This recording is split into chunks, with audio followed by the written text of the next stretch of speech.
हवाले से supreme court का फैसले की गलत इंटरप्रिटेशन करके उसको रिवर्स किया। शाहजेब खानजादा साहब हमारे साथ मौजूद है इस वक्त। सीनियर सहाफ़ी और तजियाकार हामिद मीर साहब भी हमारे साथ आ गए। मीर साहब, इमरान खान और अहलिया की इद्दत में निकाह के केस में सज़ा के खिलाफ अपीलें मंजूर कर ली गई हैं और ये जो फैसला था इसे कलअदम करार दिया गया है और निकाह के केस में बरी कर दिया गया है दोनों को। आप किस तरह से देखते हैं इस फैसले को? ये एक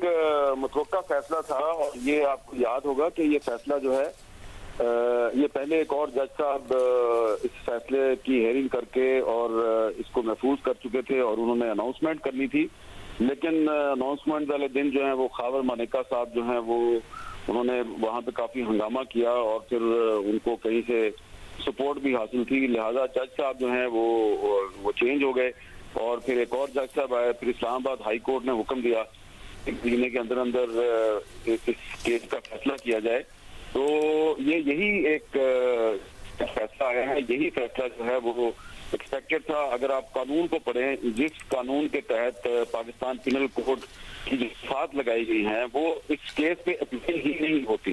क्योंकि वो दफात उस सूरत में अप्लाई होती हैं कि अगर हस्बैंड या वाइफ दोनों में से कोई एक जो है वो इल्जाम लगाए कि मेरे साथ फ्रॉड हुआ है या मेरे साथ धोखा किया गया है। यहाँ पे दोनों मियाँ बीवी जो है दोनों को सजा दे दी गई है। तो इसमें यह भी देखने की बात है कि जिस जज ने ये सजा सुनाई थी वो उसने किस कानून के तहत सजा सुनाई, क्योंकि जिस शिक का हवाला दिया गया, जिस दफा के तहत पीपीसी की जिस दफा के तहत ये 294 बी के तहत सजा सुनाई गई और फिर बाद में कहा जा रहा था हुकूमत की तरफ से कि 296 को भी शामिल किया जाए, तो वो तो अप्लाई नहीं करती और इसको इद्दत केस बनाया गया है। इद्दत का तो इसमें जिक्र ही कहीं पे नहीं आ रहा। तो ये एक फैसला होना था और इसमें खावर मानेका साहब जैसे जो मर्द हजरात हैं वो उनकी इस मुकदमे में शिकस्त होना बड़ी जरूरी थी, क्योंकि अगर ये मुकदमा जो है इस सजा को बरकरार रखा जाता तो फिर बहुत सी जो दीगर खवातीन हैं वो उनके खिलाफ भी रास्ता खुल जाता।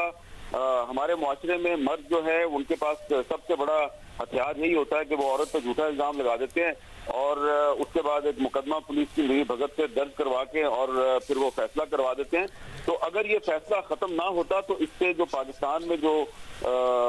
खवातीन हैं उनके खिलाफ एक नया रास्ता खुल जाता और कोई भी मर्द जो है वो इसी तरह का झूठा इल्जाम लगा के किसी भी औरत को अंदर करवा सकता था। तो मेरा ख्याल है कि इस पर जो बुशरा बीबी के जो वकला है अब उनको खावर मानेका साहब का जो इल्जाम है उसका जायजा लेना चाहिए और मेरी इत्तला के मुताबिक वो हद से इज्जत का दावा करने के बारे में भी सोच रहे हैं। और दूसरी तरफ खावर मानेका साहब के पास भी राइट है कि वो इस फैसले के खिलाफ अपील में भी जा सकते हैं। लेकिन जो सबसे अहम बात है वो ये है कि आज अदालत ने दोनों को रहा करने का हुक्म दे दिया है, तो शायद बुशरा बीबी साहिबा जो है वो तो रहा हो जाए, लेकिन इतलात यही है कि जो इमरान खान साहब हैं हुकूमत ने फैसला किया है कि पूरी कोशिश की जाएगी कि उनको रहा ना किया जाए और किसी और मुकदमे में उनको अंदर ही रखा जाए। तो जो अदालत का फैसला है कि उनको रहा कर दिया जाए, उनको बरी कर दिया गया है आज, शायद इस पर अमल दरामद नहीं हो सकेगा।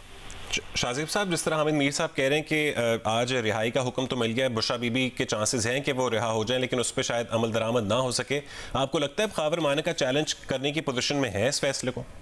जी, खावर मानेका साहब ने अपनी साबका एहलिया के किरदार पर कीचड़ उछालने के चक्कर में खुद अपना किरदार बहुत ज्यादा आया किया है, अपना घटियापन साबित किया है। अपने घटिया इल्जामात के जरिए बेहतर होगा